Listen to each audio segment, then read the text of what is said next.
Time for Dodgie's vlog, you grot. Hi guys, and it's been a while since I've done a vlog video, and I thought we'd crack on with some of the terrain, as me and Andy have been working really hard on getting this finished for you. What we're doing today is we're going to make some snazzy looking walkways. I believe I covered some of this, but all these bits are here are bits of plastic card piping with a slightly larger bit of plastic card piping stuck in them, and those top and bottom caps are about centimetre, 2 centimetres, and we just slide those over the top, put some pegs in. The grey stuff that I just put to one side is basically just a metal walkway sort of texture. These are about 12 inches long as well, the platforms, which gives us something decent to work with. Now, I've cast these parts up out of excess leftover resin, hence they'd be so tatty, but it kind of works. What we're going to do is we're going to put some cardboard stripping over the lot of them, make them look a lot neater.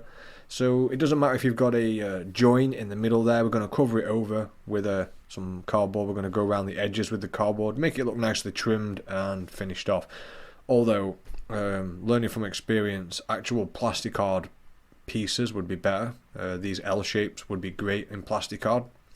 Now this is about 2 centimetres and it's scored down the middle. Now length I wasn't too concerned about, as I'm going to cut these to size anyway so they fit, as the width ways needs to be done first to cover the gaps and the mistakes. But what you'll find is I make a lot of these pre-cut. So what you're going to need to do is take out a chunk at the bottom there, as it's got quite a bit of an overhang. You can try and score it and fold it back over on itself, but I did find that that was a lot more difficult than it should be. So when I'm measuring these to make sure everything's straight, I'll open a cereal box or some form of box, and it's usually got a groove on it that's convexed. So you just push your ruler against that and it should be straight all the way along, as these are machine made. So all I'm doing now is measuring every centimetre or so down the ruler. And obviously once that's done, I'm going to follow those lines all the way across. Again, I'm using the top of the cereal box here to make sure the ruler's straight, as well as following the lines. So we're getting a nice angle all the way across these, and they're all going to match. I'm not the greatest with measurements, and to be honest, you don't have to be 100% accurate with this. I'm not exactly a great terrain builder. This is just a vlog, just something we've been doing in the background in our time off. Once that's all done, what you can do here is you can cut off the first piece, score the second piece, and then go to the next line and cut that again. But for some reason I decided I would just cut the first line, skip a line, and cut the second line. It would actually be easier to do it the way I said previously, just to save you some time. You want to make sure you get a nice straight cut through those, and they're nice and smooth, because you don't want your card fraying and showing up on your terrain piece. Now, I've got all those cut, regardless of how many I need. I didn't really work that out. These bits of texture are a little bit bigger than they need to be as well, but these joins, they're not going to be an issue, and neither are the bits that are all cracked and broken, as the trim that we've just made will hang over the edge of those and cover those up. So what I'm going to do now is to take a Sharpie, and I'm going to measure off where I need to cut these excess parts. The reason I've done it this way and I'm cutting both excess parts off is I want that join for both of them in the middle, so it can be covered up and doesn't look too tacky. All I'm going to use for these is a razor saw. You can use whatever tool you've got access to. Now this is just generally PVA glue, and we're going to apply that. I'm just applying it with a pencil because I'm really lazy and I was just trying to get this done. But I can spread it using the actual resin pieces themselves as a glue spreader. And you're thinking to yourself, that's not much glue. There's a reason for that, because in a second I'm going to add super glue to these resin textures, because when you add the super glue to something and then apply that to the PVA glue, the moisture from the PVA glue will cause an immediate bond, and that'll stop it sliding around while I'm working on it. So as you can see, that's nice and easy so far. And to line these up, I've just flipped these the other way around. This is just a piece of that card. This one's cut in half, so it's only a centimetre in thickness. Going to score those lines that I've just put on around the edge, so then when I fold them over, what you'll find is the glossed surface of most cereal box cards, when you bend it, it will actually split open and destroy that the smoothness of it. So if you do it on the inside and then bend it over, you get away with the bend a little easier, and it doesn't tear the card or make a texture on the edges where you folded it. Then all I'm doing is the same thing again, but at the bottom or the underside. So now I can fold it around on itself, and I'll be able to glue the bottom bits underneath, and that's going to stop it from popping off or getting caught on models and other random things and getting slowly pulled off over time.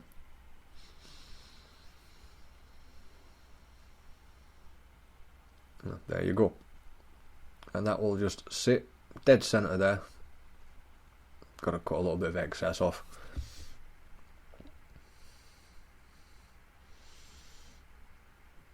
And as you can see, that will fit nice and snug across there.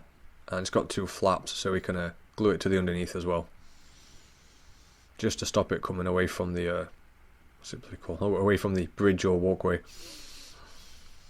I'm going to add PVA glue to the underside of the card, and again I'm going to use super glue on here because I'm trying to get through this fast and I want that immediate bond. But don't put super glue on the foam bit of the foam core, as super glue doesn't react well with it and it does melt it.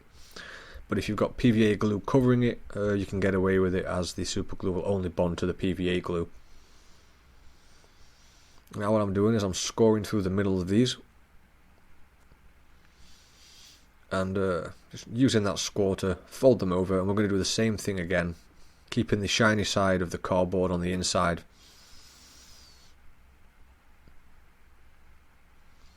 Like I was saying earlier, if you've got loads of plastic card L shapes, they would be a lot easier for this, much easier to work with.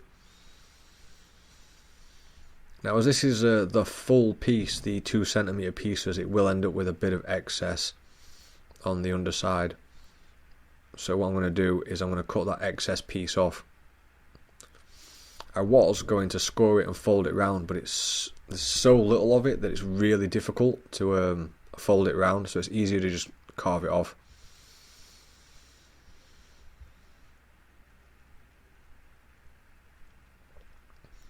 And it's best to do the whole strip at once, so that it's done to the right size and shape, rather than cutting a piece then trying to do it. So if you've got a long piece like this, you can then cut it to size around the outside, just adding the trim on. And for the corners, as you can see, that's 5mm by 5mm, the same thickness as the foam core pretty much. This is because when you put the two together, you need to be able to interlock them on the corners, otherwise you end up with a piece missing where it doesn't quite work, or you get an overlap. So I'm basically cutting this shape off, and you'll see in a second when I put it on that that will now fill in all those gaps nice and snug. At the end of the day, like I say, if you use plastic card, you can then use a milliput to fill in any of those gaps between them. But as this is card, not very good for sanding. But with plastic card and milliput, you'll be able to sand that nice and smooth and get a much better result. This time I'm going to put my PVA glue across the foam side.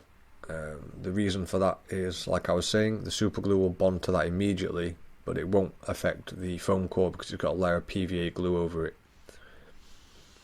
And I obviously want this to bond nice and tight so it doesn't come off.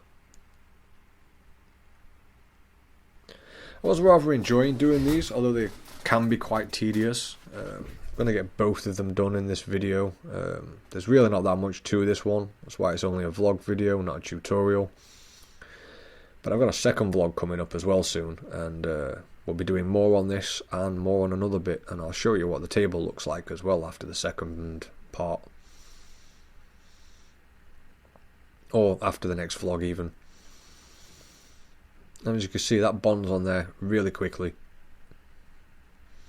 Right, and all I've done is follow those around. If you wanted to, you can put rivets on them or put little triangle sections over where the gaps are on the trim and put rivets on it so it looks like it's holding it down.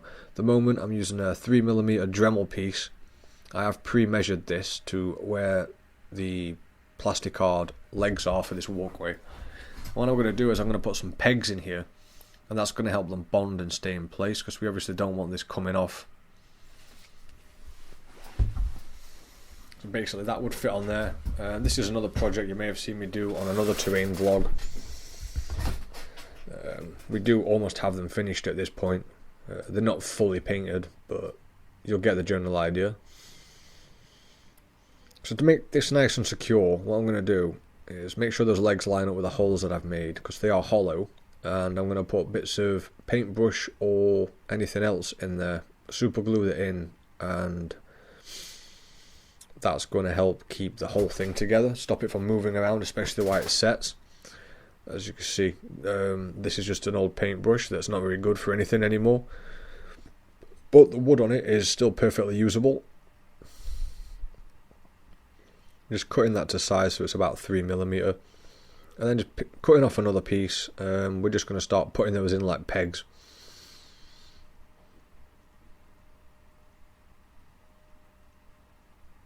And if it doesn't quite fit, because it's just wood, you can file it down with your Stanley knife just till it fits in that hole.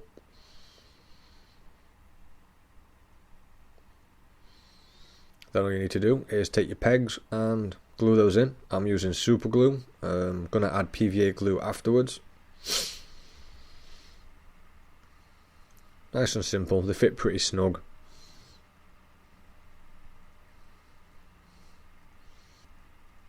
I do want to make some of these walkways separately without the rest of the terrain on, just on some of the MDF. That way we can have them going in all sorts of directions and just have the terrain even more modular. The moment I'm just going to slap a lot of glue all over the peg, as it's going to be on the inside of the legs for the walkway,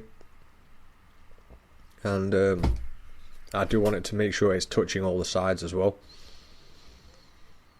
But this should definitely keep it all in place, although the second one I did just as I left the studio and I didn't pay as much attention to it and it didn't set quite right, so it went off center. And that extra bit of PVA glue there is just to stick it to the side of this building that we've built before or prior. And there you go, you can see that slides down, needs a bit of force to be applied.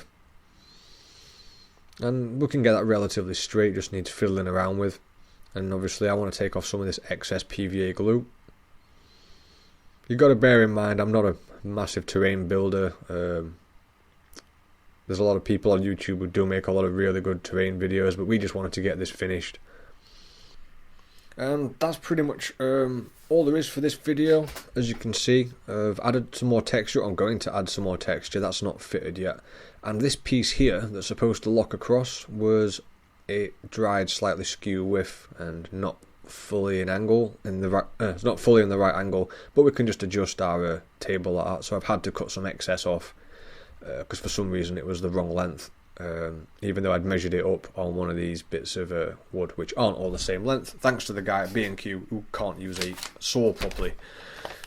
Anyway, that's all for this vlog, so let's give out some big thank yous to the guys who help support this channel. We've got the Ork Boys, Matt, Ludwig Hofbauer, Warren, Danny Wack, Kit Lindquist, Agmas of Dawn, and Mark. You guys are our top paying patrons. You've helped support this channel. There's more stuff coming out in this vlog later on. We're going to do some more work on this and that other plate that you've just seen. If you want to get some cheap hobby terrain or other stuff, check out the Outpost, and thanks for watching, guys.